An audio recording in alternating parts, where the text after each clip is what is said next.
Okay guys, welcome back na naman sa aking YouTube channel. No? So bukas, update kay Mir 4 starting yan ng alas 7 ng umaga hanggang 10:30 AM ng umaga pa rin. So ano ba yung mga aabangan nating updates kay Mir 4? Unang-una dyan, itong new event Ultimate Martial Tournament the second na.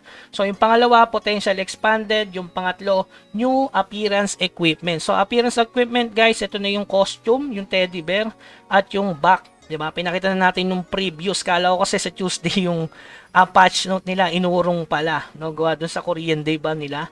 Okay? So, ito simulan na natin tong new event. Siyempre, yung unang-una dyan, 7 days check-in. Ayan. Napakadali lang nito. May epic glittering din dito. Tapos, may Sarmati transference equipment. So, kumpleto mga bossing. Pwera lang ata yung book. Wala yung book mga bossing.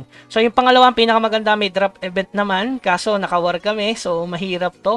1,200 daily na siya guys. At least level 20 yung monster.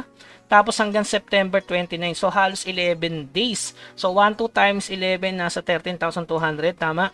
So 13,200 lang. Pag-isipan nyo kung saan nyo ipapalit guys. Syempre meron ditong Epic Dragon Steel. Sakto to mga bossing. Para sa Epic Artifact natin. Yon. Tapos yan, sa Yellow Dragon Surprise Gift, ito yung laman.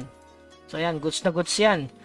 Dapat naglalabas lagi yung ganyan si Mir 4 para hindi tama rin mag-farm sa field. Ayan, 1,200 everyday, hindi na 1,000. Ang problema, 11 days lang siya, no?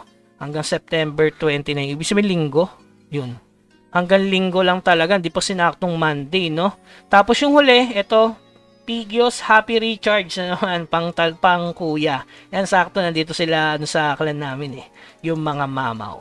So, yun lang yung abangan nating update kay Mir 4 bukas. So, yun lamang guys, hanggang sa muli. Paalam.